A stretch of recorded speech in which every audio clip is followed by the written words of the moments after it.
l'alliance du savoir-faire, de la passion au service d'une expérience culinaire. Bienvenue au Gold Eagle.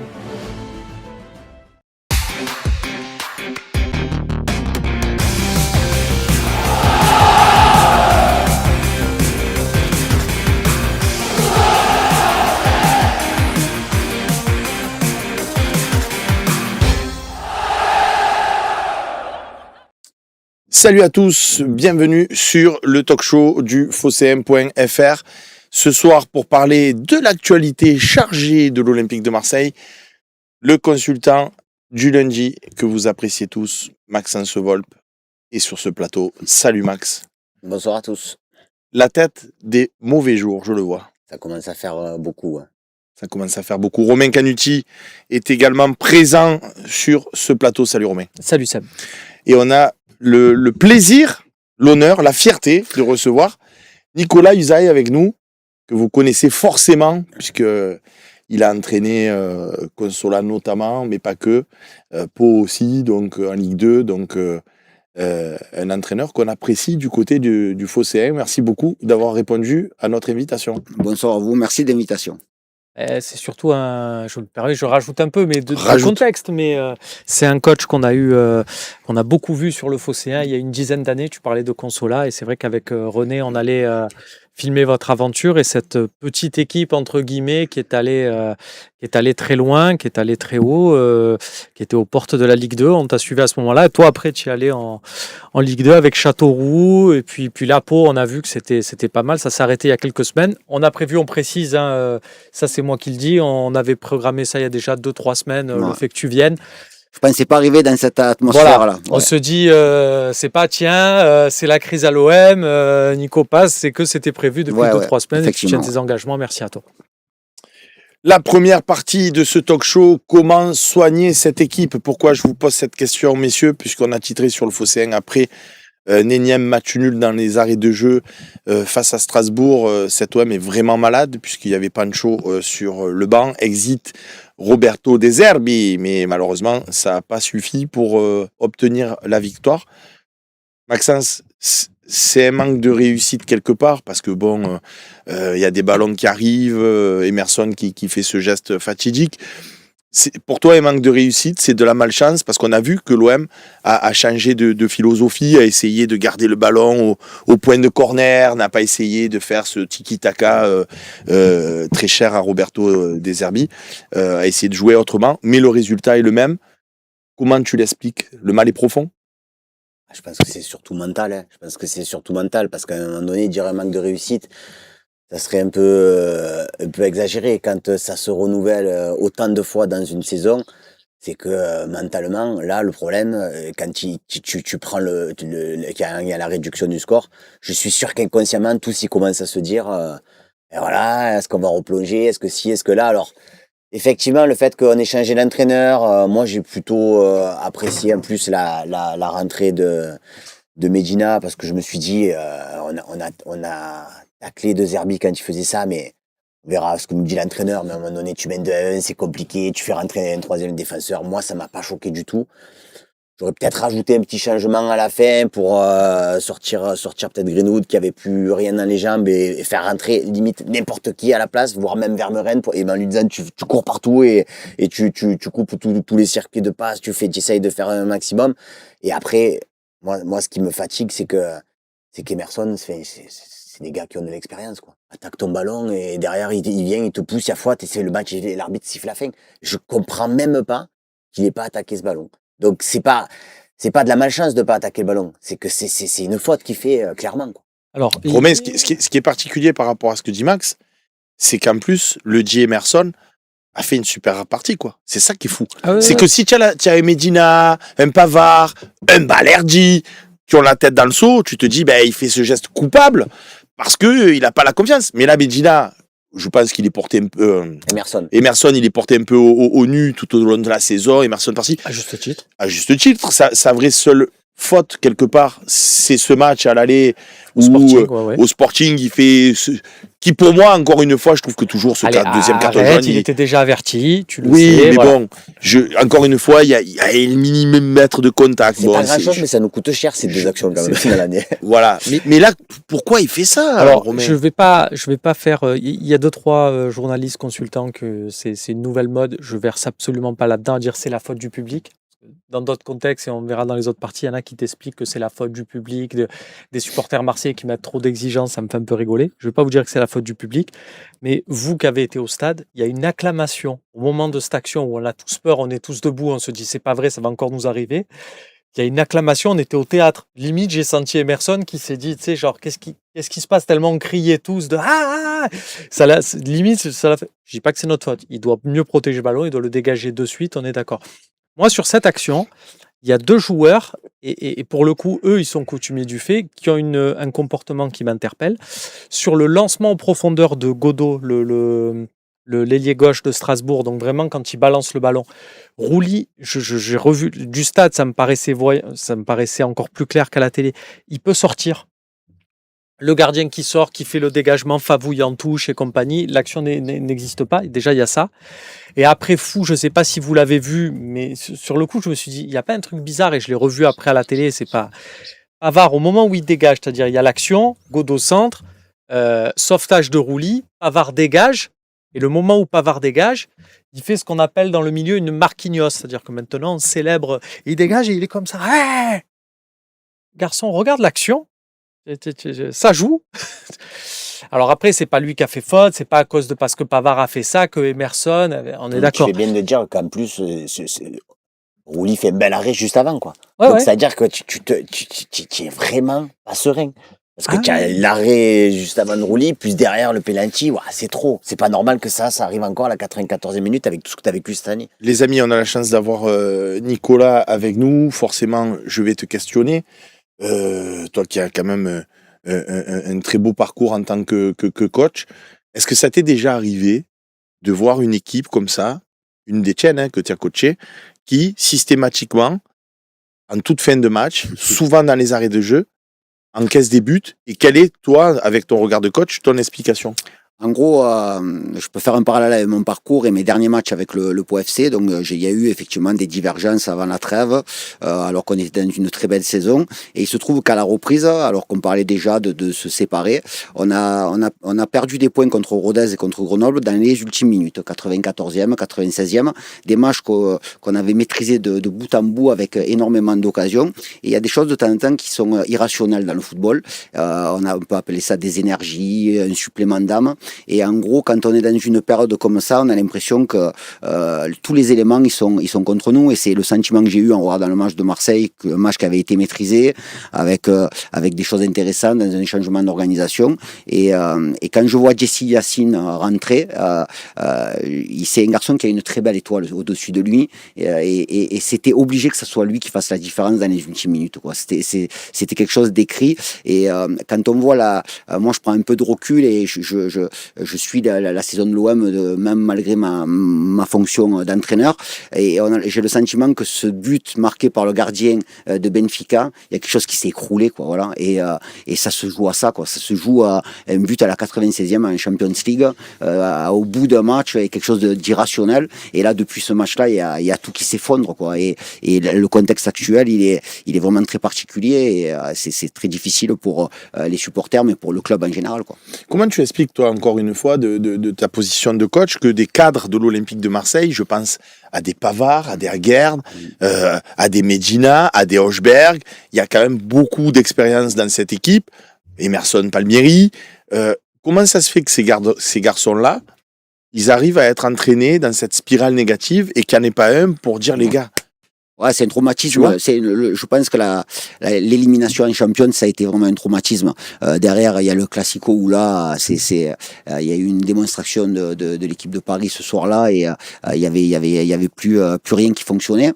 Et on s'aperçoit que même on parle de Medina, on met en avant les mauvaises prestations de ce garçon, mais ce garçon, il a l'ADN pour jouer à Marseille en plus. C'est-à-dire que quand il arrive, quand on le voyait jouer à Lens, je pense que tous les gens qui le voyaient jouer à Lens disaient, mais ce garçon-là à Marseille, ça on serait... le déteste parce qu'il a à Lens. Voilà, s'il ce est serait chez nous, on magnifique adore. de le voir à Marseille. Et aujourd'hui, effectivement, il y a des faits de jeu qui font qui tournent contre Marseille. Donc aujourd'hui, vous posez une question, comment sortir de cette crise-là?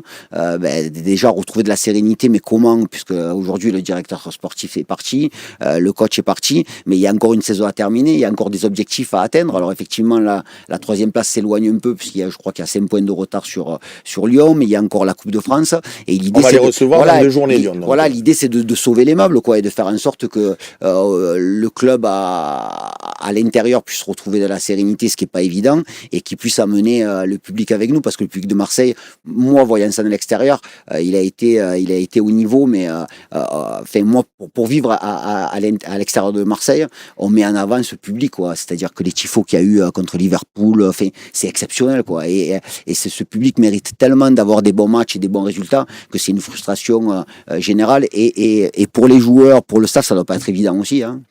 Max, je vais évidemment pas reprocher à Geronimo Rulli de ne pas avoir arrêté le penalty, mais quand on dit comment soigner cette équipe, je voudrais que tu tentes de m'expliquer comment un gardien qui a eu, c'est pas une histoire de baraka, parce que je pense que c'est simplement du talent, en tout cas à mes yeux, sur toute une saison l'an passé, sur un début de saison cette année, où il a arrêté des pénaltys, c'était presque un mur infranchissable.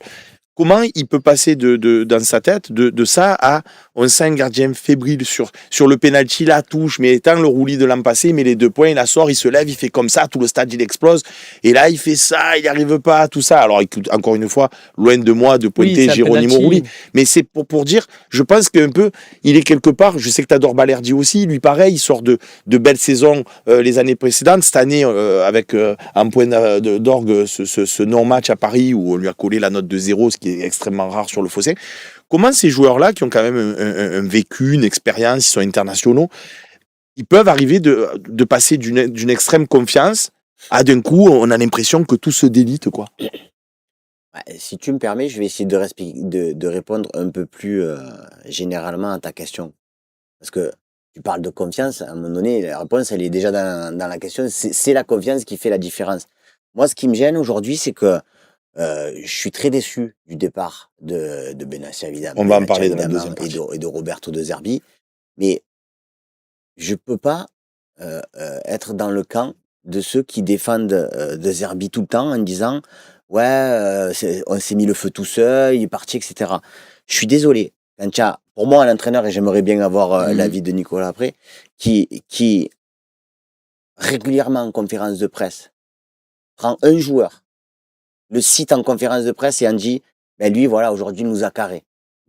Pavard dernièrement. Puis la semaine d'après, Medina, il dit pas ouvertement, mais il dit il avance pas. Il est lent, il avance pas. La semaine d'après, ou 5 semaines avant, c'était Balerdi sur le banc. Il y a eu Rulli avant Paris, qu'il a mis sur le banc. Rulli avant Paris. L'histoire avec Murillo. Et ça, bon, on va pas revenir sur l'histoire peut-être en début de saison de Rabiot et d'Euro, mais elle est là aussi quand même dans cette saison, elle compte.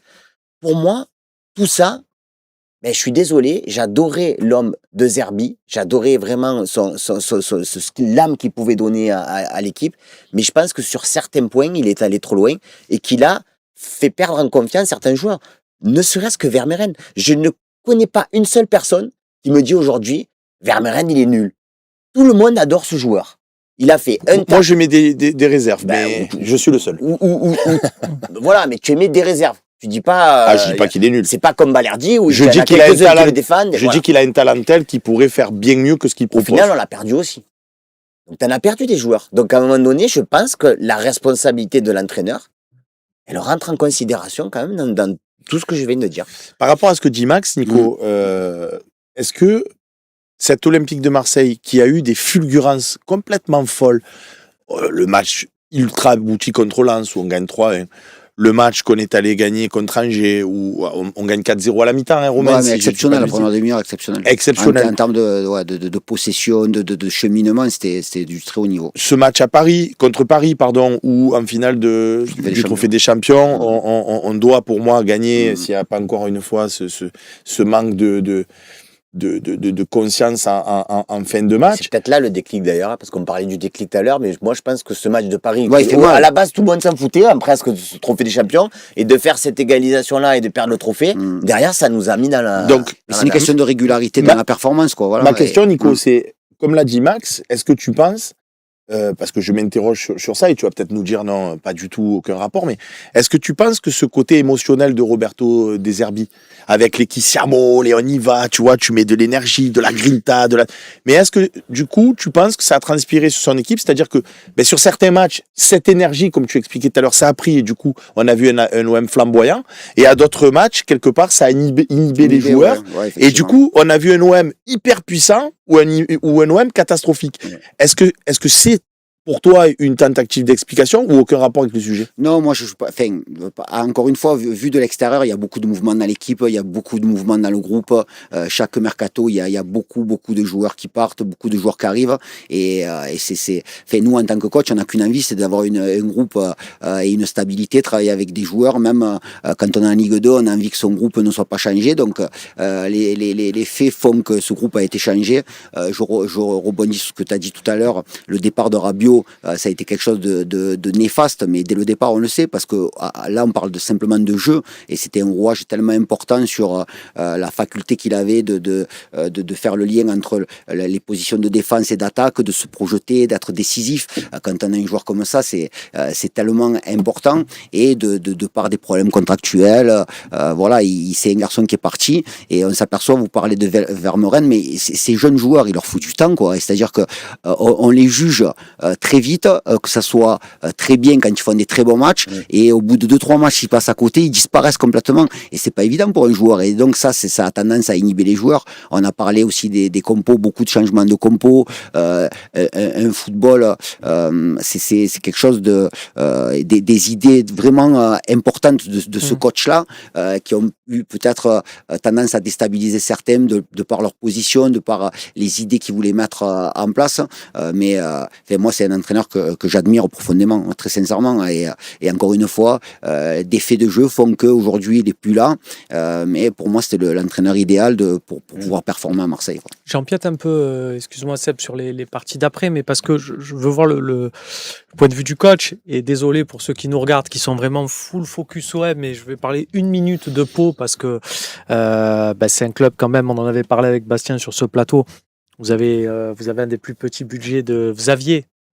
Ils ont encore, mais un des plus petits budgets de Ligue 2, et vous étiez première partie de tableau, vous étiez les deux bonnes surprises, vous et le Red Star. Moi, il y a quelque chose, et on a su très vite, notamment avec ton départ, et c'est pas genre on a su, nous au Phocéens, ça a été placardé de partout, et on l'a vu dès le début. Il y avait des dissensions avec le président. Tu en as parlé en disant, tiens, il y a eu ça, et puis on a eu les matchs nuls. Moi, je l'ai vu à Marseille avec à l'époque des Deschamps, Anigo, ce que tu veux, quand il y a des conflits à la direction. Bien sûr. J'ai l'impression qu'au niveau des joueurs, normal, on le voit et on donne plus 100%, mais ça existe dans n'importe quelle entreprise. Non, alors c'est pas que les joueurs donnent pas 100%, c'est que quelque part inconsciemment, il y a un mot qui est important dans n'importe quel club et dans n'importe quel modèle de management, c'est l'unité. Il faut de l'unité avec les dirigeants, avec les supporters, avec les joueurs. Et donc, quand on arrive à trouver cette osmose-là, c'est toujours plus facile de performer.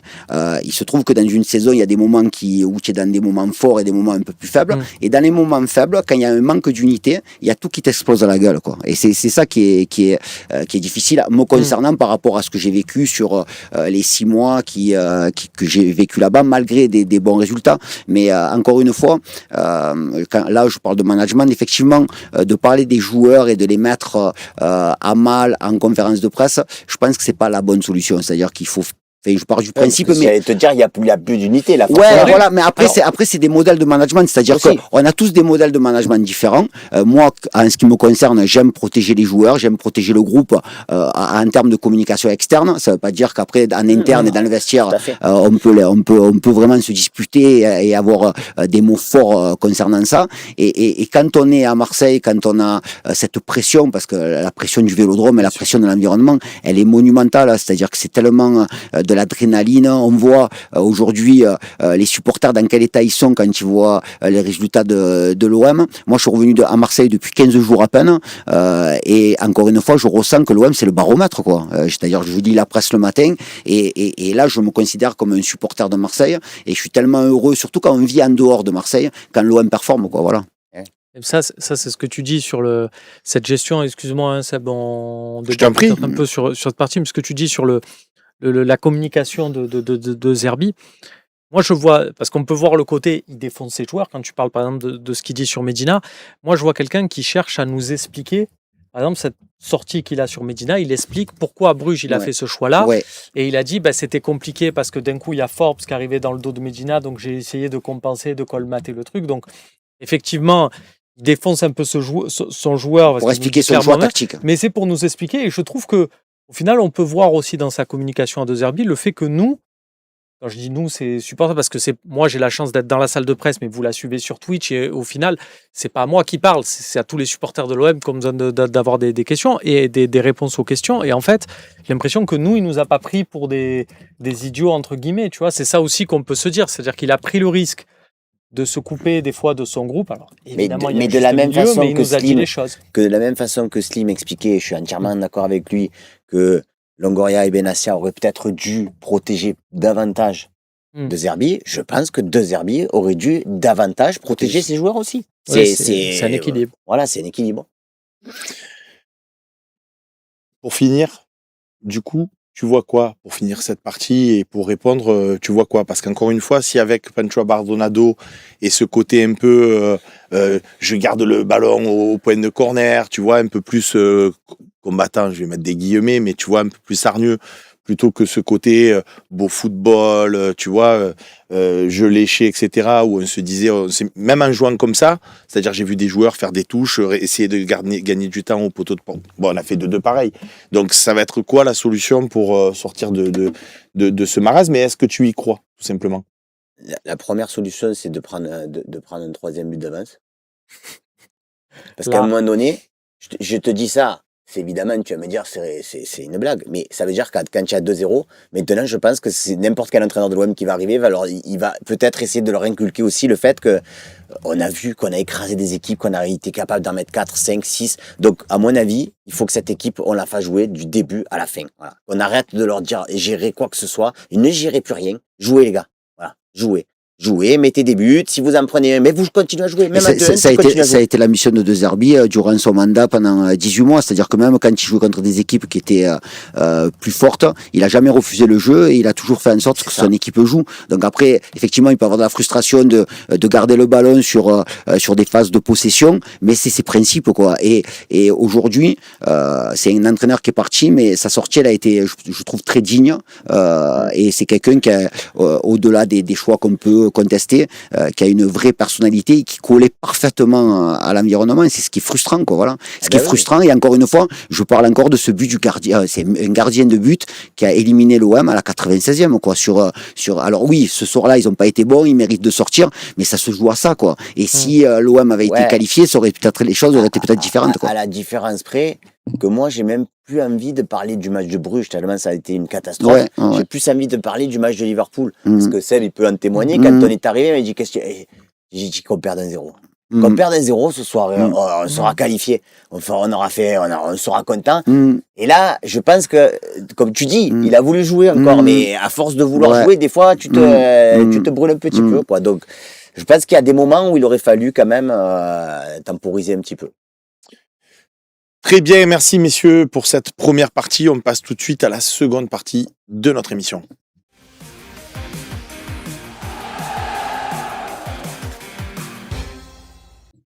La deuxième partie du talk show du Phocéen.fr, on est toujours avec Nicolas Uzeil, Romain Canucci et Maxence Volpe. La question est simple, comprenez-vous le départ de Mehdi Benatia? Pourquoi cette question, Romain? Parce que c'est quelqu'un qui a l'OM dans le cœur. Qu'il a répété souvent, j'ai envie que l'OM réussisse, je suis là parce que j'ai envie que l'OM soit le plus haut possible. Et quand tu as un discours comme ça et que tu traverses une mauvaise passe, tu dis bon allez les gars, merci pour tout, au revoir. Il y a beaucoup de supporters qui sont déçus de ça. Aujourd'hui, le coach, c'est encore autre chose. On sait que c'est souvent, malheureusement, infusible et que quand il n'y a pas les bons résultats, tu appuies sur un bouton et il part. D'autant plus que là, rappelons-le encore une fois, parce que c'est quand même important. C'est Roberto De Zerbi qui a choisi de partir. C'est même pas ni Mehdi Benatia ni Pablo Longoria qui lui a dit tu nous as gonflé, tu bouges. C'est lui qui a dit j'ai plus les ressorts, j'y arrive plus trop. Si je peux apporter juste une petite précision, je trouve que ça fait beaucoup d'entraîneurs de l'Olympique de Marseille ces dernières années que c'est eux qui veulent partir. Peut-être que si, comme on l'a dit précédemment, on les protège un peu plus avant, peut-être qu'ils n'arrivent pas à bout complètement. Mais bon, parce il y en a beaucoup qui ont voulu partir au final. Oui. Non, mais alors, il y a ça après, pour une fois, ça c'est. Enfin, moi, je suis pas contre. On est les premiers à faire des émissions, à dire pourquoi ce coach a fait ce coaching et compagnie, machin. Même quand ça gagne, même après des victoires de l'OM, on a fait des émissions ici où on a expliqué pourquoi il a mis un tel et un tel sur le banc. Et au final, voilà, je me souviens notamment de la victoire à l'Union Saint-Gilloise, donc on peut pas. Après, s'étonner de ça. Le seul truc. Encore une fois, c'est absolument pas les supporters qui font en sorte, d'une manière ou d'une autre, de faire partir Roberto De Zerbi. D'ailleurs, je révèle pas un secret incroyable. Roberto De Zerbi est allé rencontrer, après, là, dans cette semaine-là, il est allé rencontrer des groupes de supporters. Il est allé au local pour discuter avec certains groupes de supporters. Donc, voilà, la relation du coach avec les supporters.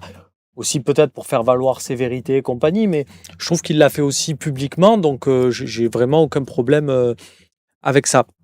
Après, concernant là ce que tu dis sur le timing du départ, Seb, moi j'ai quand même l'impression que c'était fait les deux. On va le dire, tu t'en souviens très bien, au mois de janvier, après des déclarations de Mehdi Benassia, j'avais posé une question à Roberto De Zerbi en disant tiens, vous avez vu les déclarations de Mehdi Benassia? Je ne m'attendais pas du tout à ce que Roberto De Zerbi dise attendez, moi c'est clair, s'il n'y a plus Mehdi, je ne suis plus là. Il avait été clair. Ça te montre bien déjà le niveau. Voilà, que tu aies besoin de l'affirmer à ce point, c'est que déjà à ce moment-là, voilà, il se passait des choses et compagnie. Donc, quand ils partent, je pense qu'ils partent les deux. Nous, ce qu'on sait dans cette histoire, parce que pourquoi à ce moment-là dire je partais début de semaine, tout ce qu'il y avait Mehdi Benassia avait un préavis. Mehdi Benassia, il ne pouvait pas partir comme ça de l'OM comme l'a fait Roberto De Zerbi. Donc, il s'est attelé à dire je vais finir la saison vu qu'il y avait cette histoire de préavis et que la rencontre avec McCourt, puisqu'il est venu au stade samedi, a décidé de ça. C'est-à-dire qu'en tant qu'actionnaire, je pense que McCourt, logiquement, a dit voilà, moi j'ai besoin de gens. Toi, si c'est je reste parce qu'il y a mon contrat, mais après, au revoir parce que telle chose, telle autre m'a pas plu, ce que justifie ou non. Peut-être que McCourt a sifflé un truc en disant bon, je prends pour moi, mais je préfère des gens qui se projettent un peu plus et c'est peut-être là-dessus que ça s'est joué. Après, je pense que tu en sais plus que moi sur la question, parce que moi je travaille pas au Phocéen, mais je me dis quand même que tout ce qui a tourné autour d'Abid Bey, ça peut pas être un pur hasard. On sait que Benatia pouvait être plutôt enclin à faire venir Abid Bey. Oui, c'était son candidat. Oui, voilà, on voit qu'au final, c'est pas fini, mais il y a peut-être moins de chances qu'il vienne aujourd'hui. Peut-être qu'il a pris aussi comme un échec, quoi, ou un affront, comme tu veux, et de se dire, alors si en plus, maintenant, moi je propose un entraîneur et on me dit non, ça sera pas lui, ça sera un autre, je préfère partir. Oui, ça s'est joué, c'est-à-dire que lui, clairement, Abid Bey, c'était le candidat de Mehdi Benatia. C'était pas antinomique par rapport à ce que je disais sur son truc de départ, parce que l'idée, c'était de dire, on prend un coach pour lui dire, copain, il faut qu'on soit sur le podium, parce que c'est vital pour le club, on passe des émissions à le dire, on n'apprend rien. Viens avec moi. Oui, mais ça répartit en fin de saison. On tente ce truc-là. Si tu réussis, après, de toute façon, si tu es coach, tu arrives, que tu es troisième, même si les gens autour se passent, tu auras cette crédibilité et ton projet sera lancé, c'est le principal. Là, effectivement, il y avait notamment Pablo Longoria, mais pas que, qui avait un autre candidat qui disait « Ah ouais, moi, je préférais prendre lui et tout ». Et effectivement, Mehdi Benassia, ça a alimenté son truc à dire « Bon, merci, au revoir ». Nico, on t'a pas encore entendu sur le sujet. Est-ce que toi, tu penses que Mehdi Benatia aurait dû qu'il parte? Ça, c'est de son libre arbitre et c'est sa volonté. Mais est-ce que tu crois qu'il aurait dû quand même finir la saison, d'autant plus qu'on sait que l'entraîneur vient de partir aussi et que donc l'entraîneur remplaçant, que ce soit Pancho Abardonado ou Abibay, puisqu'il c'était un homme qui était dans les tuyaux, a aussi besoin quelque part d'avoir son directeur sportif pour l'aider. Alors après, c'est vrai que quand on n'a pas les tenants et les aboutissants, ça peut être un argument que tu as dit, Romain, d'avoir la volonté de faire venir un entraîneur, d'avoir une fin de non-recevoir de la direction, et là, de ce fait, on peut se braquer et dire, bon, mais écoutez, moi, j'ai plus rien à faire ici. Et c'est vrai que quand on n'a pas tous les éléments, c'est toujours compliqué de faire une analyse. Mais là, aujourd'hui, le club n'a pas beaucoup communiqué, à ce qui me semble. Et donc, le fait de ne pas avoir de coach et de pas savoir qui va décider de l'arrivée d'un nouveau coach, c'est-à-dire qui négocie aujourd'hui, est-ce que c'est Pablo Longoria? On entend aussi peut-être qu'il pourrait aussi partir. Et donc, il y a une saison à terminer, quoi. Il y a des matchs importants qui arrivent. Et donc, le décideur, l'actionnaire, Pablo Longoria, il va falloir qu'il se positionne rapidement ou pérenniser une solution intermédiaire avec la prolongation de Pancho pour quelques matchs en voyant les résultats et en espérant que ces résultats puissent être positifs, ou alors prendre une décision forte en nommant un nouveau directeur sportif avec la position de l'actionnaire. Mais là, aujourd'hui, c'est la communication qui est assez vide du côté de Marseille, et il y a des échéances qui arrivent, quoi. Donc, c'est normal que tout le monde se fasse du souci pour la trajectoire à venir de l'OM. En fait, le problème, c'est que et pour moi, c'est la fonction première d'un président, c'est de nommer un coach. Je donne toujours cet exemple-là. On avait Albert Aymon à l'OM. À un moment donné, ça marche pas. Pape Diouf, il nous a sorti Eric Guéretz. Personne connaissait Eric Guéretz, hein. Mais il nous a sorti Eric Guéretz, on a eu Eric Guéretz, on a eu des résultats avec Eric Guéretz. Ça, c'est le job de Pape Diouf, et c'est à mettre à son actif. Donc là, c'est à Pablo Longoria qui nous a déjà sorti des noms. Mais pour être tout à fait honnête, c'est là on parle de stratégie. Et donc, un président comme Pablo Longoria, il doit tout anticiper. Le départ du coach, le départ de Mehdi Benatia, les différents scénarios auxquels il peut être confronté. Et peut-être qu'effectivement, à l'instant où on parle, il a déjà la solution, et il a déjà... Enfin, je pense, quoi. Je suis d'accord avec toi. Mais j'aurais presque envie de dire, il aurait dû avoir la solution il y a une semaine en arrière aussi. Ouais, parce que comme tu dis, il doit anticiper. Moi quand j'ai appris que De Zerbi partait, parce qu'on ne savait pas encore pour Benatia, je me suis dit, bon, ben, c'est qui, quoi?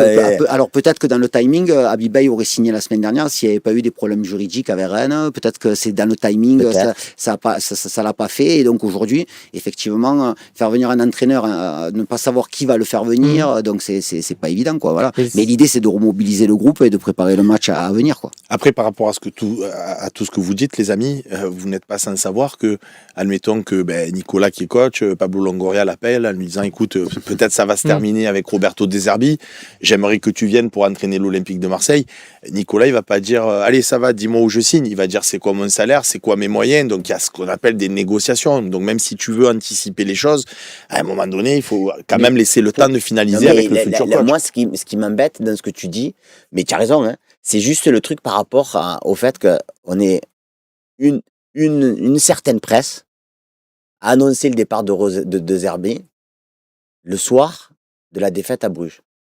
Donc, c'était pas le cas, parce qu'il n'est pas parti, mais tu pouvais commencer à te dire, bon... Ça a été fait. Hein? Ça a été fait.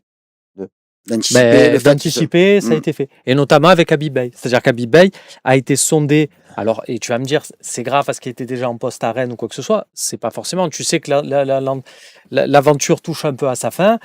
Et tu dis, dis-moi, c'est vraiment à sa fin, tu restes à Rennes ou quoi que ce soit, si donc jamais... C'est juste les problèmes, comme il disait en ce moment, parce que pourquoi il n'a pas signé Abibay alors? Si ça c'était fait, ben, je veux dire, à un moment donné, on parle d'il y a 3 semaines, là maintenant, Bruges, c'était il y a 3 semaines. Techniquement, il est encore sous contrat à Rennes. Justement, Rennes se saisit de ce truc-là en disant « Mais attends, tu as été contacté alors qu'il y avait un match de Coupe de France. Donc, si ça se trouve, tu as laissé le match de Coupe de France et compagnie. » Tu te retrouves en quart de finale dans 15 jours. Ce qui serait effectivement, sur des termes sportifs, éthiques, si c'est avéré. Mais j'imagine que quand tu es coach, c'est quand même compliqué de dire... Je pense pas que ce soit lui qui a été contacté en direct. C'est peut-être son entourage, quoi. Voilà. Exactement. J'ai du mal quand même à ta version, Romain, parce que, ok, si c'était le cas, pourquoi aujourd'hui on nous laisse entendre que Longoria n'est pas favorable à l'arrivée de Bey et que peut-être le départ de Benatia, c'est aussi dû. Donc ça me semble un peu compliqué cette histoire. C'est peut-être justement parce que dans ce laps de temps, et tu as un président qui se désolidarise de l'action de son directeur du football. Ça arrive dans plein de clubs de voir deux directions opposées. Tu nous as dit, on va pas reparler de Pau, mais c'est aussi ce qui s'est passé. Mais ce que je veux dire, c'est que ça marche par contre dans les deux sens.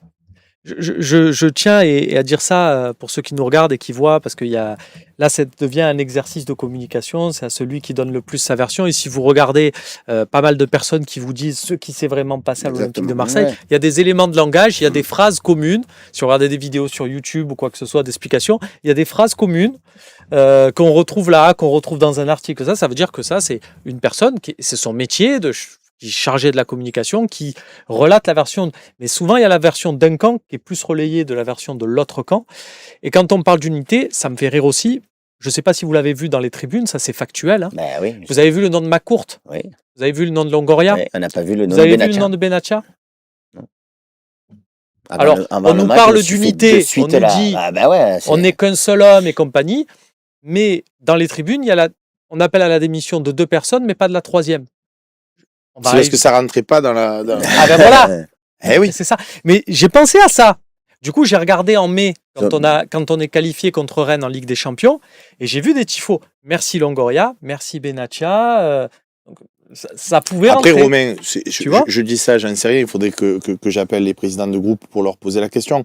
Mais quand à un moment donné, ça fonctionne pas dans un club, t'en veux au président qui a installé le directeur sportif et aussi l'entraîneur par là même, et à l'actionnaire qui a mis lui-même le président. Donc après, sinon, tu peux dire aussi et démissionne de lui, et démissionne de l'autre. Du coup, quand ça marche, tu dirais pareil.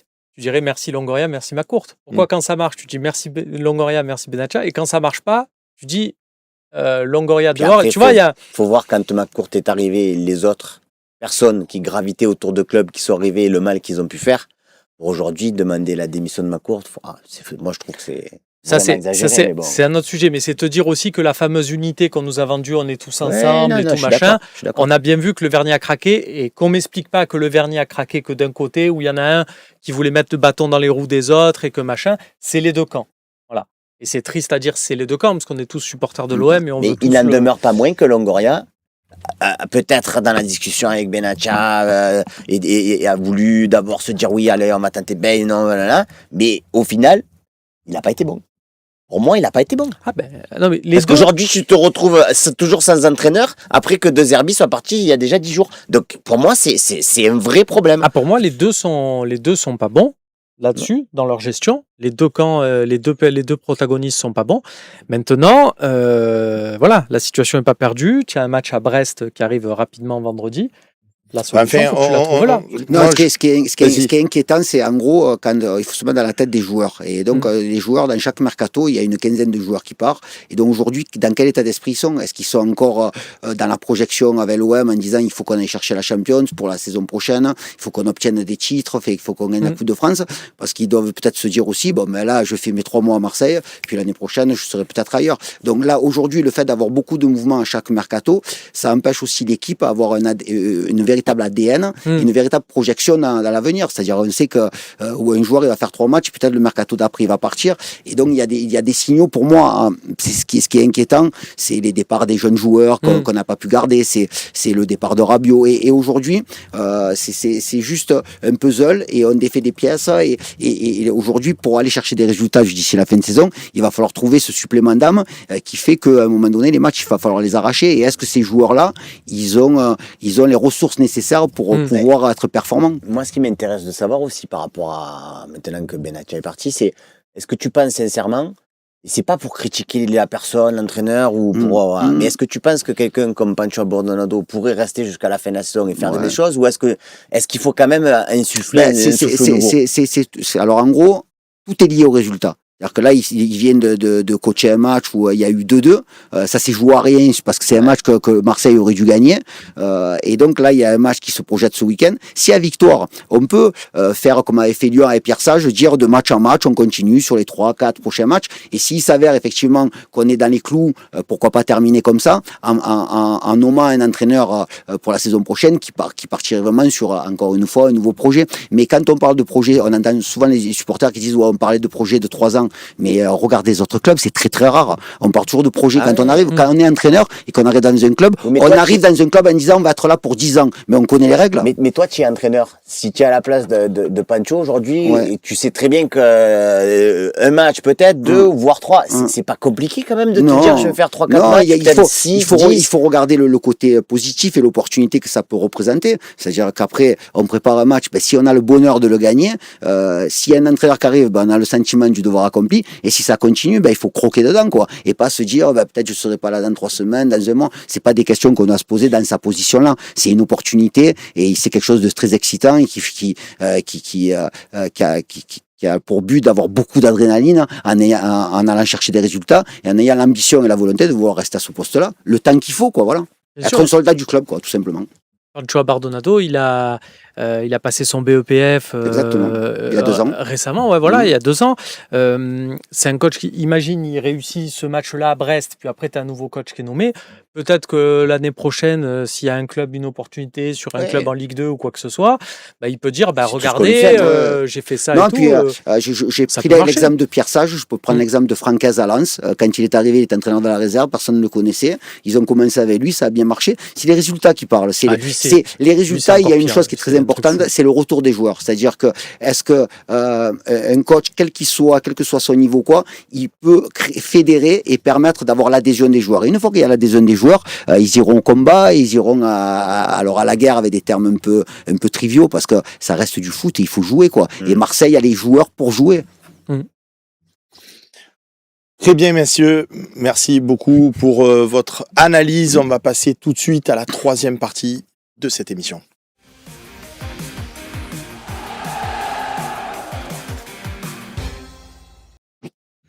Troisième partie du talk show du Phocéen.fr. On est toujours avec Maxence Volpe, Romain Canuti et Nicolas Uzeil. C'est quoi, Romain, le projet maintenant? C'est parce que là, franchement, je te dis la vérité. Je sais plus. Tu dis souvent, tu l'as dit déjà dans la 2e partie, rien n'est perdu. Nicolas dit aussi, on peut encore et tout. Mais à un moment donné, il faut pas prendre des vessies pour des lanternes. Quand on est en crise profonde comme ça, je vois pas comment on peut revenir sur Lyon, parce que dans 2 matchs, on les joue. Déjà, il faut aller gagner à Brest. Bonne chance au coach, que ce soit Pancho, Habib ou qui vous voulez. Aller gagner à Brest. Et après, on va recevoir Lyon, qui ont eux aussi, un peu comme Lens, déjà une belle petite équipe. Mais en plus, une réussite de fou, parce que le match contre Nice, ils se font dominer, massacrer, et puis c'est eux qui marquent à la 45e, tant mieux pour eux. Ça s'appelle aussi la chance du champion ou du podium, comme vous voulez. Donc, comment on va faire à sauver les meubles? 4e à la limite, vu que Lille, ils sont au fond du trou aussi, et que Rennes... Mais c'est déjà important. Mais c'est déjà important En fait, 4e, ça t'offre ce petit sursis auquel je rappelle cette stat horrible et qu'on ne croit pas. Il n'y a que 2 clubs français sur les 15 dernières années qui ont passé ce barrage. C'était Monaco, et c'était le Monaco de Mbappé et Falcao qui avait passé ce tour-là, et c'est Lille l'année dernière. Alors, juste pour qu'on soit bien clair sur ça, quand tu es en 4e et que tu joues ce tour préliminaire, il y a quand même un système de chapeau ou pas?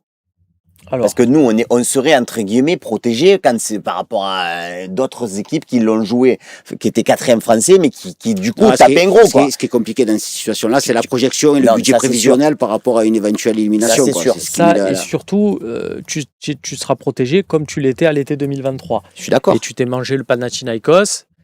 Et tu as été éliminé chez toi ça s'est passé sur le premier tour. Parce que c'est pas... mais on aurait gagné le Panathinaikos. Oui, c'est vrai. Tu gagnes le Panathinaikos, tu aurais eu Braga derrière. Et on aurait pu se planter vu la teneur de notre saison. Donc, c'est très compliqué. D'ailleurs, je crois que Panathinaikos avait perdu contre Braga, pour la petite histoire. Bon. C'est très compliqué de se projeter. Mais si on n'a que ça, parce que comme Seb l'a dit, là, vu les dynamiques, Lyon, Lens, je ne sais pas en quelle année on peut les rattraper. Lens, à mon avis, on ne les rattrapera plus. Alors, Lens, on oublie peut-être, même très certainement. Lyon, faut impérativement gagner. Donc, le projet, de toute façon, de l'OM, il n'a pas changé, mais c'est ce que disait Nico avant. On est un club, on a besoin des sous de la qualification de Ligue des Champions. Et c'est là, ce que je disais la dernière fois, c'est là où nous, entre guillemets, supporters au sens large, on a une responsabilité. Parce que je pense qu'aujourd'hui, si un président arrive à la place de Longoria ou si Longoria change de braquet et dit, bon, ben les gars, on oublie Moi, j'ai passé un truc où j'ai dépensé beaucoup d'argent et en disant, j'anticipe sur les sous qu'on va gagner en Ligue des Champions. C'est ça le projet de l'OM, en fait. On n'a pas mis de nom, on a été malin parce que les fois qu'on a mis des noms, des Bayern du Sud et Dortmund, ça ne nous a jamais réussi. Donc, on s'est dit, cette fois-ci, on ne va pas donner de nom, mais ça.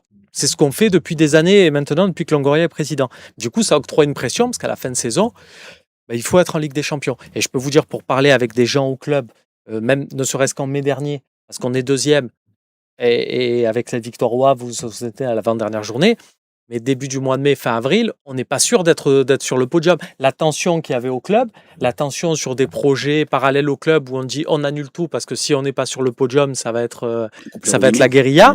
Il y a une grosse tension. Ça fait partie.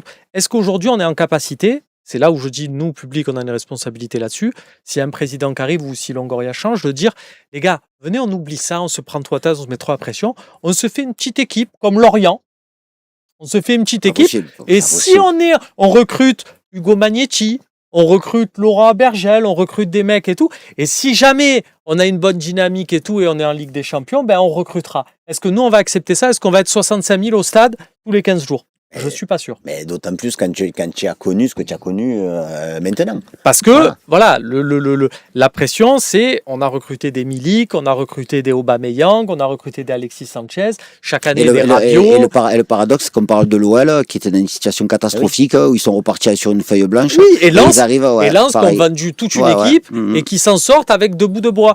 Pas 2 bouts de bois, parce qu'ils ont des très très bons joueurs, mais par rapport, j'exagère. Par rapport au... Mais comme quoi, quand tu as plus d'argent, des fois, ou quand tu en as moins, tu arrives à mieux travailler. Tu as plus d'idées, tu arrives à mieux travailler. Mais un des meilleurs mercatos de Longoria, c'était le mercato où on était sous le prix de la DNCG, qu'à la fin, on a dû aller voir 3 joueurs en disant, ça vous dit pas de décaler des primes, comme ça, on peut faire signer Amin Harit, parce que sinon, on n'y arrivera pas. Et c'est là où on avait recruté les Guendouzi, les Saliba et compagnie. Après, pour répondre à la question, moi, le projet, pour moi, maintenant, c'est de se dire, tu as quand même une ossature dans ton équipe. Même si j'entends ce que Nicolas disait, que peut-être qu'il y en a qui vont vouloir partir à la fin de saison ou quoi, tu as quand même une ossature. Il faut arrêter, pour moi, de changer systématiquement 50 000 joueurs. Parce que je vous ai tous entendu faire les émissions et dire « Oui, mais lui, tu n'aurais pas voulu, lui, tu l'aurais pas laissé partir contre autre. » Oui, et moi, je vous répète que j'aurais bien aimé regarder Rongier aussi. Parce que quand tu sais que tu es dans cette logique de vouloir changer toute ton équipe ou d'en vouloir en changer 10, si tu en as 2 ou 3 qui donnent satisfaction, garde-les dans ton effectif pour faire un semblant de continuité, quoi. Parce que je comprends pas pourquoi on a changé 1 milliard de joueurs, mais qu'en plus, ceux qui étaient aimés en plus à l'OM, on les a poussés dehors, quoi. Parce que là, il y a eu l'histoire avec Mbemba, on va pas y revenir aussi, mais Mbemba, il était quand même apprécié, il avait fait une grosse saison. Pourquoi on n'a pas réussi à un moment donné à s'asseoir un peu sur sa fierté, se dire, bon, allez, Mbemba, comme certains l'ont fait, Paris l'ont fait avec Mbappé, ils l'ont laissé pendant 1 mois ou 2 mois au placard, après ils l'ont remis. Nous, non, nous, c'est tout ou rien. Voilà, donc Murillo, il se casse, Mbemba, il se casse, Rongier, ils se cassent tous. Après, qu'est-ce que tu veux? Derrière, on te parle stabilité. Derrière, il te dit, le Longoria de l'année dernière, il est passé en conférence de presse, il a dit, l'important maintenant, ça va être la stabilité. Coco, tu parles de stabilité, tu fais partir toute l'équipe. Alors, ça, pour le coup, c'est problématique, parce que justement, tu t'es dit, on a ce levier-là de pression sur les joueurs, c'est que nous, on peut vous faire partir. Pendant des années, et on l'a eu à l'OM avec Zubizarreta, tu avais un management où le joueur était, entre guillemets, une fois que j'ai signé mon contrat de 50, on a peut-être connu ou quoi, des mecs, je sais qu'en Ligue 2, ça arrive beaucoup, je ne vais pas te demander de citer de noms, mais des mecs, quand ils ont un beau contrat dans un club, toi, tes coachs, ils te regardent en disant, mon pote, je suis plus installé que toi, tu peux pas me contourner. Ça arrive. Là, l'OM, ils ont activé un levier en disant, nous, s'il faut faire partir la terre entière, on fait partir la terre entière. Comme ça, on n'installe pas les joueurs dans un confort.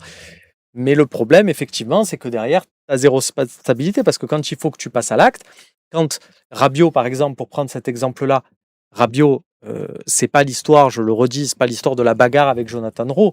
C'est qu'une fois qu'il y a eu la bagarre et qu'ils lui ont dit on va te mettre une amende symbolique, que sa mère appelle et dit puisque c'est ça, il n'y aura pas de prolongation. Et là, du coup, devant le fait accompli, tu dis je vais au bout, comme tu dis, je mets pas l'eau dans mon pain. Voilà. Tu le payes un peu plus tard.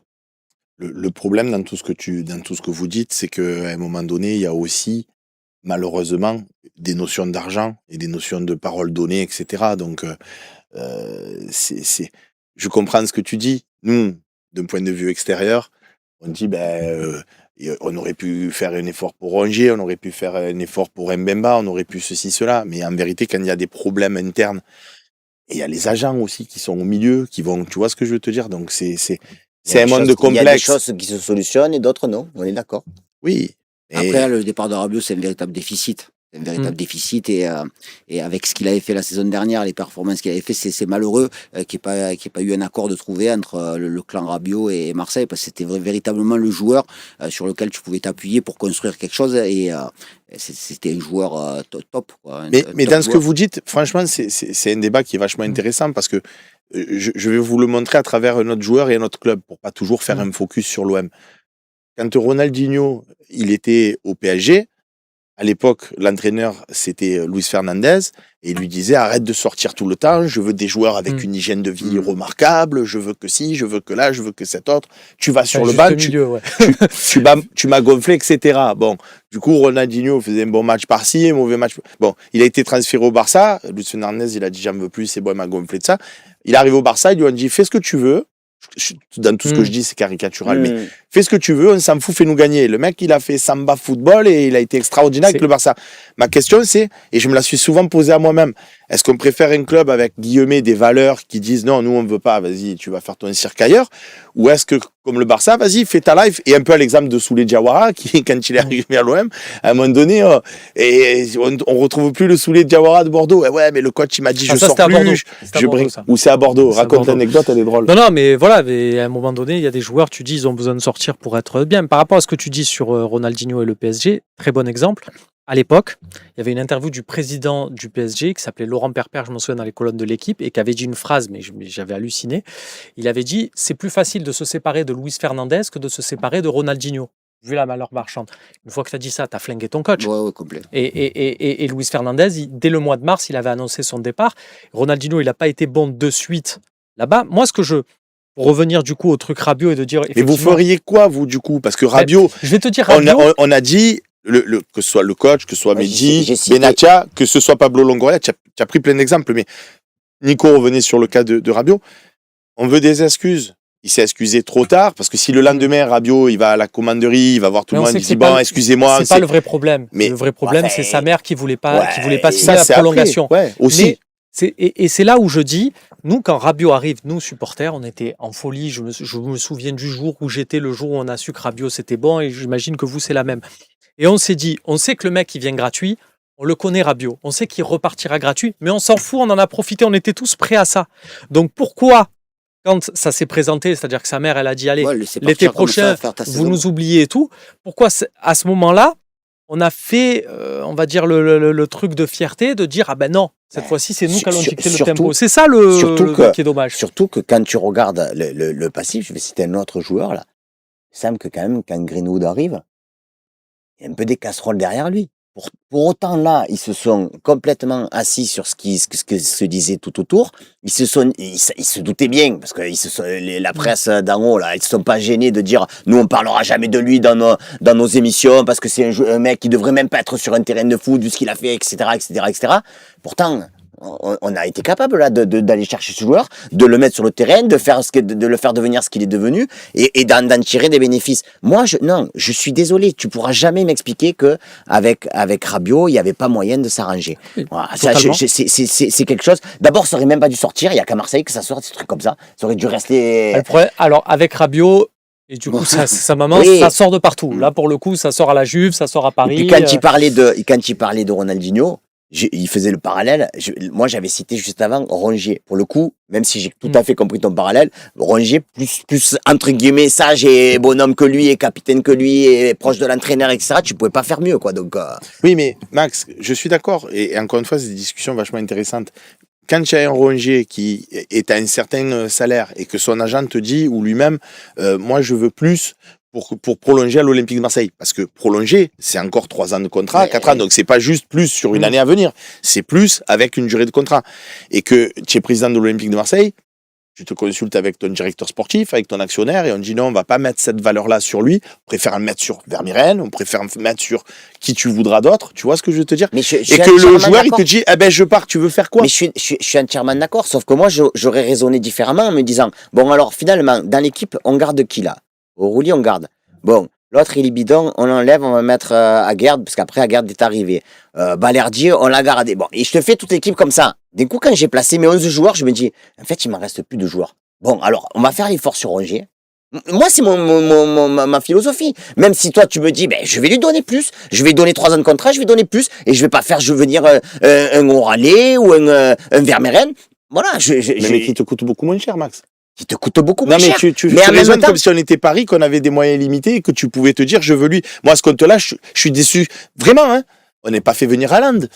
J'aurais bien aimé Haaland aussi, tu Tu vois. vas pas Non, me mais en faire fait- croire Ah, quand même que je le suis salaire d'accord. de Rongier, Ce que te c'était- dit Max, c'est l'équipe, c'est-à-dire que rationnellement, à la base, c'est ton raisonnement qui prime, c'est-à-dire pour un milieu défensif, le faire passer dans les 3, 4, 5 meilleurs salaires du club, ben, c'est pas raisonnable et c'est un raisonnement qui s'entend. Sauf qu'in fine, avec les déroulements du mercato, c'est un défenseur central pas toujours titulaire qui obtient ton plus gros salaire. Donc au final, tu vois, tu n'as pas respecté ce truc-là, surtout que lui ne respecte pas ce statut-là. Mais c'est au regard de, vu que c'est une année où on veut dégager lui, que lui, on va pas le Non. machin et tout. Là où je vous rejoins pleinement, et on finira cette troisième partie sur ça, on passera à la partie des questions-réponses, qu'on puisse quand même poser pas mal de questions à Nicolas et à vous, messieurs. C'est, moi là, pour le coup, je peux que te rejoindre, c'est quand tu vois que tu n'as pas réussi à trouver d'accord avec Valentin Rongier, mais que tu as toujours un certain Geoffrey Kondogbia qui gagne 1 tonne pour faire un match tous les 6 mois, je me dis qu'à un moment donné, la pression, elle est sur certains et pas sur d'autres. Parce qu'il serait parti Rongier, mais il serait parti Kondogbia. Moi, je te dis, je suis pas choqué de rien. C'est à un moment donné, le club avant tout, masquons club, parce qu'on parlait de mais Barcelone t'es tout à pas l'heure. choqué, mais Alors- après, tu as un effectif avec 8 ou 9 ou 10 joueurs de différents dans ton 11 départ, ben, tu as le discours de Zerbi, et je pense que ce serait le même discours que de Nicolas, de dire, ah ouais, mais qu'est-ce que vous voulez que je fasse, moi, si chaque année on me donne une équipe neuve, puisque c'est ce que disait Roberto. C'est Là, compliqué. Eh ben, moi, je répondrais en tant que président de l'Olympique de Marseille, que je ne Démerde-toi. suis pas. Non. Comment ils font Lens avec leur équipe qui a été rebâtie de tout au tout et qui tiennent la bourre à Paris? C'était même pas qu'ils sont dans le top 3, top 4. Ils sont devant Paris à l'heure où on parle. Et comment ils font? Donc, ces histoires de, oui, j'ai des nouveaux joueurs, j'ai des ci, j'ai des là, je le comprends. C'est mieux la stabilité. Il faudrait être idiot pour dire le contraire. Mais à un moment donné, je veux dire, c'est aussi des joueurs professionnels. Donc, moi, c'est des arguments que j'entends en août, en septembre.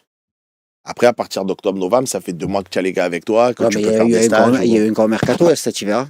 Il y a encore eu du mouvement. Oui, Combien il y a de joueurs qui sont arrivés cet hiver encore? 3, 4. Il y en a 4, et puis tu as surtout eu pas mal de départs. Et après, est-ce que.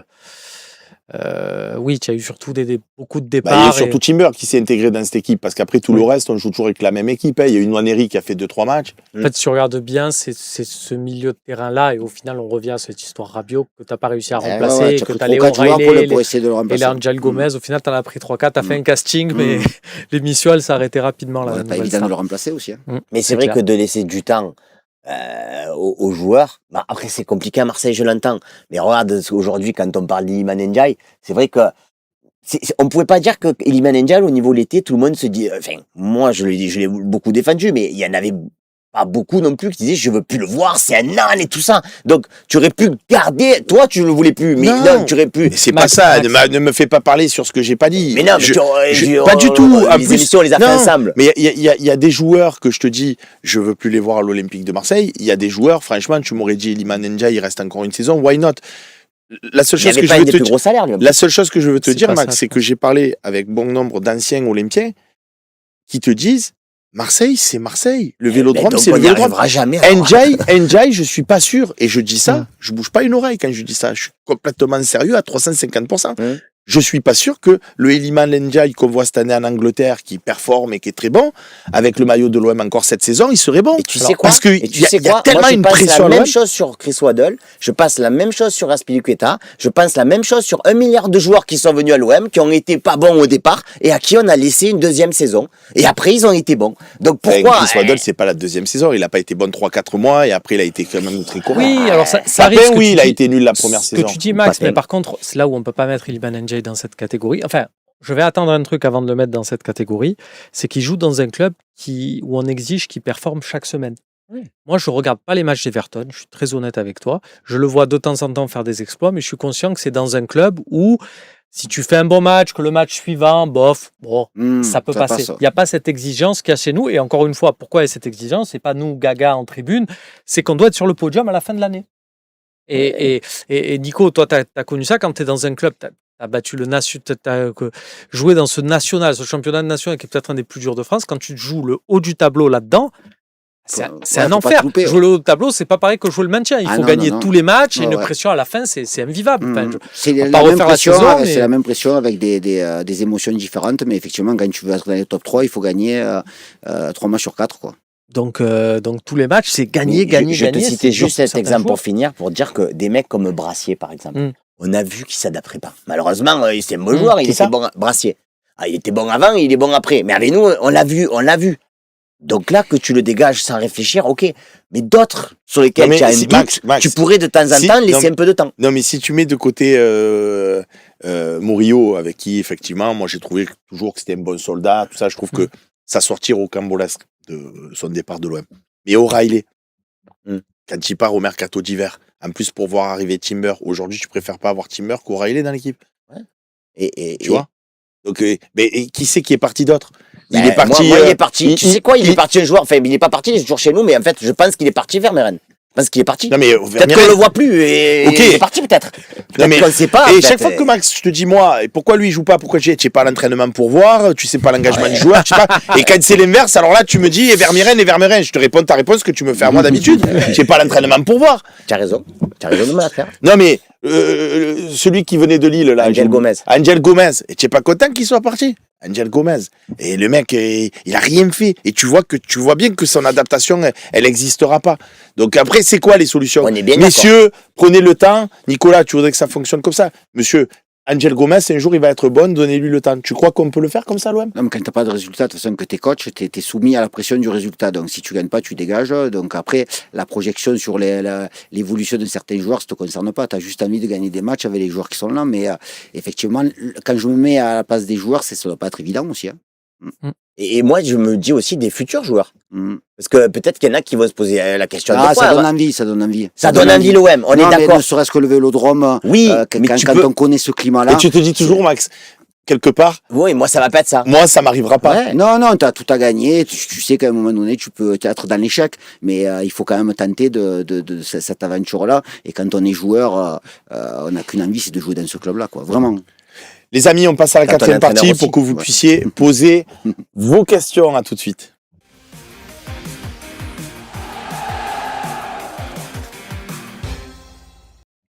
Quatrième partie de cette émission. Romain Canucci toujours présent, Maxence Volpe et Nicolas Usaï. Allez, on vous permet de poser vos questions. C'est à partir de là que ça se passe. Comme Rudy Carpet, le bilan de Longoria était meilleur en tant que directeur sportif. Pourquoi il ne reprendrait pas ce poste? Maxence, je t'ai vu dire non. Parce qu'à un moment donné, quand tu montes au-dessus, c'est compliqué de redescendre, tout simplement, quoi. Pour moi, je pense pas qu'il puisse l'accepter. Bon, s'il y arrivait, ça serait honorable, mais ça peut pas arriver, je pense. Puis surtout que ça serait quelque part une mise sous tutelle, mine de rien. Donc ça serait aussi une attitude de défiance. Je cherche, là, j'ai pas d'exemple dans le football un peu similaire, tu vois. Après, c'est déjà rare que tu aies des DS qui passent président. Donc, à Saint-Brieuc, ça existe, en national. Un entraîneur qui était président, qui était directeur sportif, qui a tout fait au club. Mais en national. D'accord. Félix Dezy sur Twitch qui nous dit Romain, est-ce qu'une vente du club serait envisageable? Je complète la question avec Dimitri Papayet, toujours sur Twitch. Est-il possible que Rodolphe Saadé, on le rappelle, le patron de CMA-CGM, ait un œil sur un possible rachat? Ouais, ça c'est les serpents de mer. Une expression ne tienne pas de diouf. Ouais, je trouve que là, le problème, c'est que là, forcément, la conjoncture fait que tu as certains sur les réseaux sociaux qui ressortent du bois pour t'expliquer qu'en fait, l'Arabie Saoudite, c'est fait ou je sais pas quoi. Non. Après, c'est toujours pareil, c'est-à-dire que McCourt a des engagements. Si un jour il y a une autre lubie, lui dans sa vie, il se lève pas en pensant à l'Olympique de Marseille, il a d'autres trucs. Si un jour il a envie de changer, ça peut arriver demain, mais c'est pas à l'ordre du jour, donc non. Et tu me disais le deuxième truc, excuse-moi. Sur Saadé. Sur Saadé, ça pareil. C'est un mythe parce qu'on se dit entrepreneur, machin. Enfin, c'est un mythe. Si un jour ça arrive, n'insultons pas l'avenir. C'est pas Alors- dans les tuyaux de ce qu'on en sait nous. Après, si demain, d'un coup... Alors, Moi, ça je dis reste- toujours qu'on n'est pas dans ces sphères-là. Si ça a dès demain, Oui. il a envie d'appeler Marc Courte et de lui dire Francky, écoute, j'ai des ambitions, je te rachète, et que l'autre, il est vendeur et qu'il se met d'accord sur le prix. Donc, j'en sais rien. A priori, c'est pas dans l'air du temps. Maintenant, Après, est-ce que, et je te pose vraiment cette réflexion, Ouais. est-ce que c'est vraiment ce qu'on veut? C'est-à-dire qu'à l'Olympique de Marseille, ce qu'on veut, c'est des moyens. Ce qu'on veut, c'est briller. Donc, la belle histoire qu'on veut, et c'est pour ça que ceux qui nous vendent l'histoire de l'Arabie Saoudite rencontre un certain succès parce que l'Arabie Saoudite, on se dit dans nos têtes, c'est comme le Qatar, c'est des mecs qui lâchent des belins et donc du coup, c'est cool. Mais la vérité, c'est que Rodolphe Sadé, lui, son empire, il se repose pas sur la réussite et puis là, je vais me faire la passion, je vais me faire un délire. Lui, c'est un truc, c'est de la rationalité, c'est un homme d'entreprise, enfin voilà, un entrepreneur. Je suis pas sûr qu'on ait envie de l'avoir à l'OM. Parce que du coup, il va pas dépenser pour dépenser et en tant que supporter, où il va augmenter le prix d'abonnement, enfin, il va avoir il peut aussi, un d'un fonctionnement coup, rationnel. se révéler, avoir une passion et dépenser sa côté. mais Non, mais je comprends ce que C'est tu un dis. tueur dans les affaires et tu vas m'expliquer qu'à l'OM, il va dire bon, bah allez, c'est pour moi, ça me fait plaisir. J'ai Can- du mal à y croire. Catenato 13 sur Twitch qui nous dit Monsieur Usaï, vous faites quoi les 4 prochains mois? Je vais partir en vacances. Donc, si tu avais eu des contacts, parce que on l'a évoqué aussi, ça, c'est quelque chose qui pourrait te plaire, entraîner l'Olympique de Marseille, ou c'est beaucoup trop de fous, beaucoup trop de pression, laissez-moi tranquille, j'ai pas envie. C'est moi qui serais fou de dire non. Enfin, quand on fait ce métier-là, on a besoin d'adrénaline, on a besoin de défis, et ça serait quelque chose C'est pour ça que tu d'exceptionnel. regardes ton téléphone depuis tout à l'heure. Tu as lancé un message. Alors, j'ai pas de téléphone. Je complète par rapport à ce que dit Seb, et dans l'hypothèse où, parce que je sais qu'il y a des coachs de Ligue 1 qui ont envisagé à un moment donné de te prendre comme numéro 2, alors c'est il y a quelques années, depuis tu as quand même largement prouvé en tant que numéro 1, mais parce que c'est Marseille, s'il y a, entre guillemets, on prend un gros coach, on prend toujours cet exemple, il y a un Laurent Blanc qui arrive comme Laurent Blanc à l'époque, pas Laurent Blanc lui-même, et que toi t'arrives, on te dit, est-ce que tu veux faire Ouais. le Jean-Louis Gasset? Ouais, ça me dérangerait. Enfin, ça me dérangerait pas. Au contraire, je serais honoré parce que je vous dis, ce club-là. Enfin, je suis né ici, moi. Je suis né ici et même quand je suis en poste, je me fais assez chambrer par mes joueurs. Je suis un supporter de l'OM et donc il y a quelque chose de passionnel là-dedans. Mais est-ce qu'on peut réussir justement, Nico, je sais quand on est à ce point supporter de l'OM, on l'a vu avec Roberto oui, De Zerbi bien qui a sûr, été ouais, vite, ouais. tu vois. Après, il faut avoir ni peur ni crainte, quoi, et puis se dire que le seul truc, c'est de pouvoir foncer dans un projet comme ça. Ça doit être super excitant. Après, ça marche pas, ben, je finirai pas à Saint-Pierre. Enfin, peut-être pas. Krumovic, que pensez-vous d'Hervé Renard? On parle d'entraîneur, son expérience en Afrique dans des contextes pas toujours évidents pourrait nous être utile, non? Tu lui dis... Non, top. Mais aujourd'hui, il est à la tête d'une sélection qui prépare une Coupe du Monde en Arabie Saoudite et le contrat d'Hervé Renard, il doit être difficile à lever. Ouais, je pense aussi. Ouais. Est-ce que vous prendriez Genesio à la fin de l'année pour relancer un projet? Excuse-moi, Max. Ouais, me posait une excuse-moi. question, Genesio, tu me diras, en ce moment, c'est pas flambant non plus. Donc, Non, mais alors là, je vais dire un truc, c'est ce qu'on disait sur la faculté d'un président à trouver un coach. Si c'est pour donner Genesio, si c'est pour donner des coachs, on va dire des idées qu'on a, je peux faire président de l'OM en toute humilité. Je vais voir un mec qui marche en Ligue 1, tout ça. Ce qu'on attend, c'est d'une sorte du chapeau, un mec, on s'y attend pas, entre guillemets. Et toi, tu sais pourquoi tu le prends et pourquoi il va réussir, comme quand on est allé chercher, toujours cet exemple, Igor Tudor. Quand tu as Igor Tudor qui arrive, on ne sait pas qui. Moi, c'est toi qui remplace Sampaoli. Voilà, Pas de bêtises. c'est ça. On sait pas ce que ça donne et compagnie. j'entends ce que tu dis, mais tu as quand même le droit de prendre quelqu'un qui est reconnu et qui peut Oui, réussir voilà. aussi. Faut pas faire une affaire de fierté. C'est Voilà. comme le coach qui fait Non, mais jouer un effectivement, mec. je pour dire, c'est rebondis mon sur ce que coach. tu dis. Tudor, personne ne le connaissait. Il avait travaillé en Italie. Et aujourd'hui, Marseille, ça a été une rampe de lancement pour sa carrière à l'international. Voilà. Pour Et moi, donc, À on Big peut Ben, ça avoir- m'intéresse d'avoir ton avis. je trouve que c'est quelque chose d'assez cohérent par rapport à son statut, par rapport à la connaissance qu'il a du club. Après, c'est le timing entre sa fin d'aventure à Rennes. Parce qu'en gros, quand on finit une aventure dans un club, il faut Ouais, il faut se redescendre ressourcer. et il faut se ressourcer ou se remettre sur le plan émotionnel. Et ça me paraît très rapide, quoi, l'enchaînement de projets, quoi. Et on te pose aussi la question sur Twitch. Nico, que pensez-vous de Eric Schell, Ah, mais je le connais très Bah bien, oui. parce que je l'ai eu comme adjoint à Consola. Il a fait une super Coupe d'Afrique avec certainement la meilleure équipe. Et c'est une équipe que je voyais glaner le titre. Avec, alors, la particularité, c'est il a managé des joueurs de très très haut niveau. Je pense à Osimhen en particulier. Donc, pourquoi pas? Et c'est vrai que, excuse-moi, hein, mais en termes d'ego, est-ce qu'il n'y a pas un petit truc, parce que le mec, c'était ton adjoint. Tu vois, moi, un jour, j'ai eu Thomas Bonavent qui m'a envoyé une candidature pour être stagiaire au Phocéen.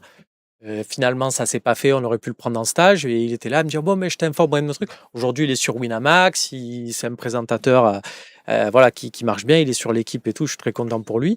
Est-ce que t'as un petit truc d'ego de Pas te du dire, tout. c'était il Ah, était pas là, du Eric tout. Schell. Non, Et pas du tout, maintenant, parce que Eric, il a été adjoint avec moi à Consola dans des conditions assez Oui. précaires. Il finissait sa carrière, il a fait une très très bonne carrière. Et puis on fait le même métier. Donc après, aujourd'hui, mon adjoint de Châteauroux, c'est Olivier Sargaglia, qui est l'adjoint qui est l'adjoint de d'Abibey. Bay, ouais. Qui est l'adjoint d'Abibey. Je suis très heureux de le voir là. Et aujourd'hui, c'est. Mais est-ce que tu l'appellerais pour lui dire prends-moi comme adjoint? Pourquoi pas? Pourquoi pas? L'adjoint d'adjoint. Non, pourquoi pas? C'est un métier tellement particulier, tellement. Mais c'est pas le même métier. Adjoint numéro 1, ce sont pas les mêmes métiers. Ouais. C'est-à-dire que aujourd'hui, le poste de numéro 1, on est tellement staffé avec tellement de monde et tellement d'expertise dans chaque domaine, les coups de pied arrêtés, la phase défensive, la phase offensive, qu'on est surtout dans le management et de faire en sorte que de faire régner une harmonie dans un groupe de 30 joueurs. Il n'y en a que 11 qui jouent le week-end et il n'y en a que 9 qui se mettent sur un banc de touche. Donc c'est ça de créer cette alchimie-là.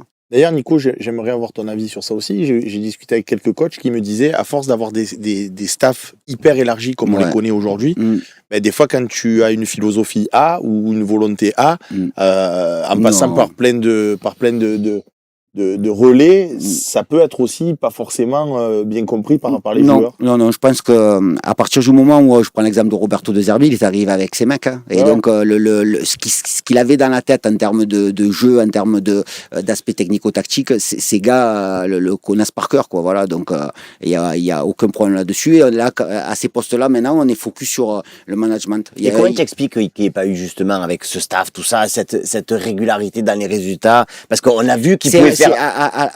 Il y a toujours un rapport de force, quoi. C'est-à-dire qu'on prend le dernier Classico.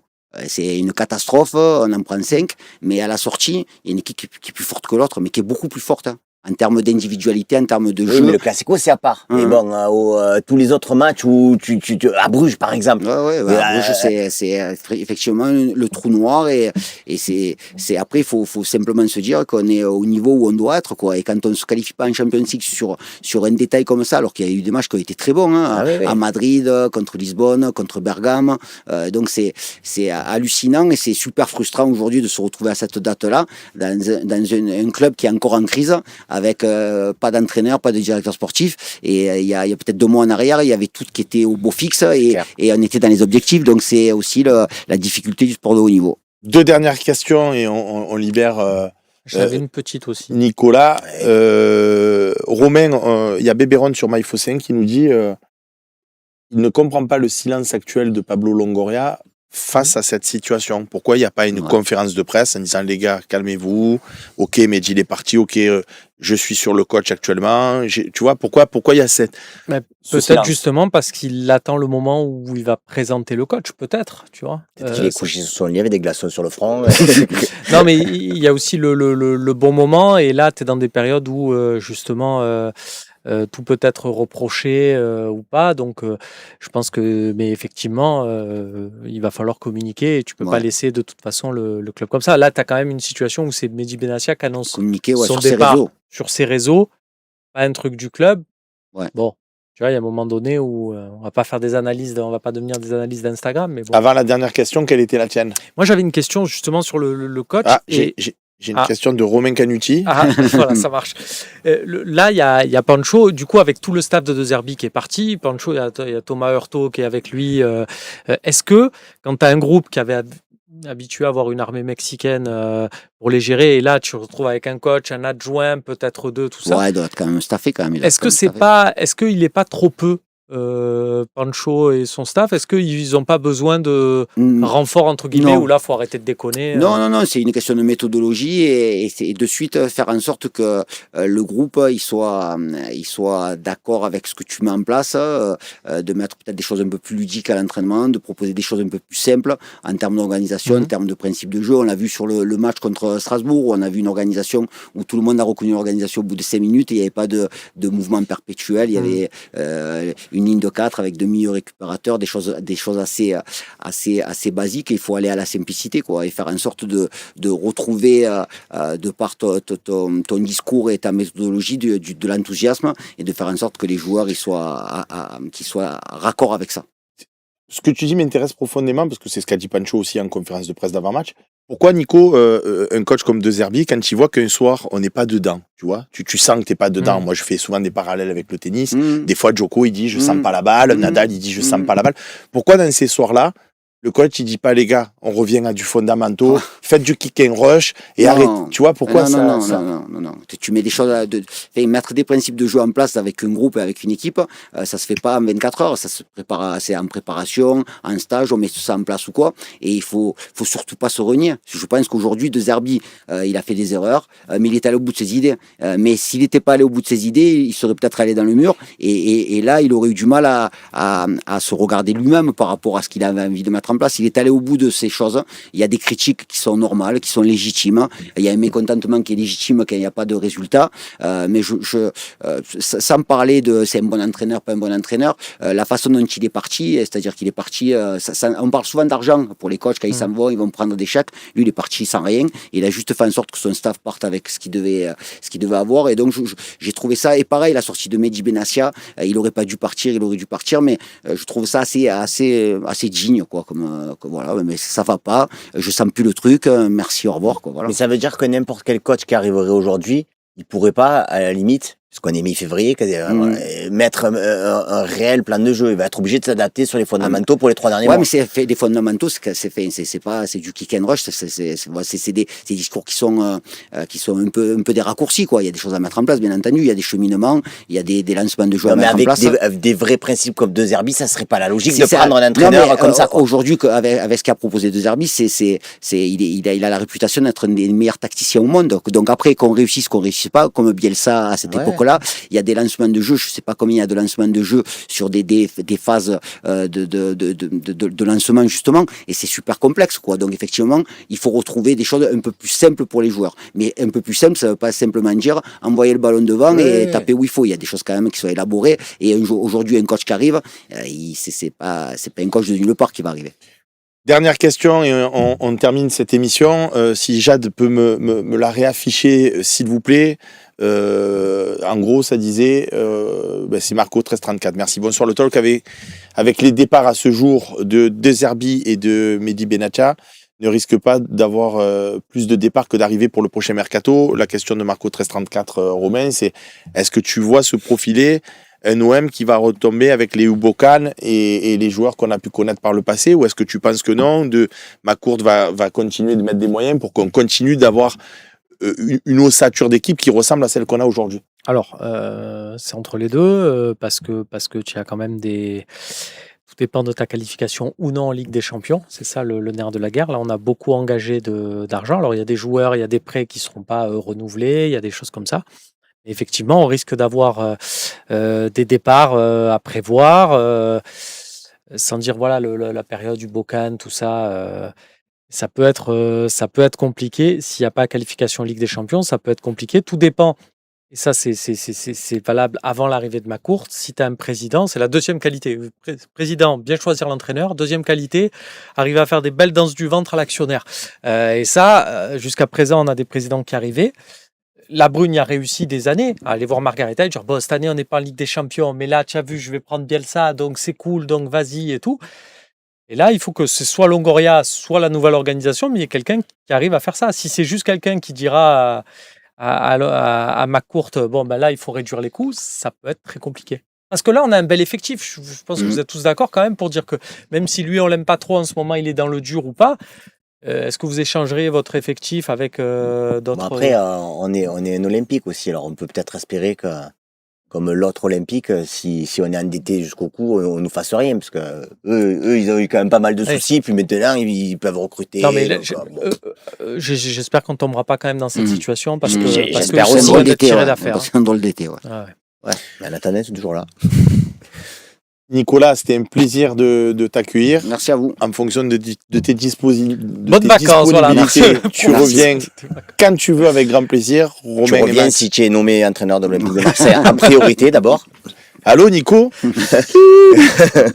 On les a On connus. te le souhaite, on te souhaite cette messagerie. Effectivement, tu as raison, Seb, on l'a connu, mais ça sera bien pour toi. Merci à vous. Et merci à vous pour votre fidélité dans ces moments qui sont beaucoup plus compliqués pour l'Olympique de Marseille. À très bientôt pour de nouvelles aventures. Bye bye.